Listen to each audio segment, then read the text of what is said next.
Достор, мынакей рубль 0,968 болду.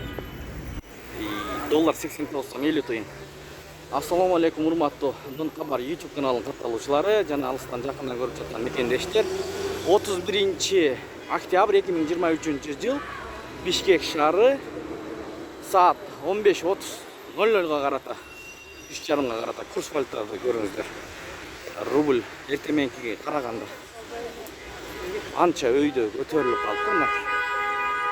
Достук акча алмаштыруу жайында доллар 89 сом 50 тыйын, рубль 0,963.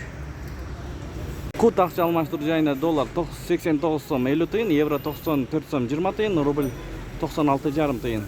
Гранд кеш акча алмаштыруу жайында доллар 89,50, евро 94 сом 30 тыйын, рубль 0,969 сатуу 0,999. 1 сомго аз калыптыр сатуу. Фунт 106 сом 50 тыйын достор. Бул жерде көрүңүздөр, без комментарий.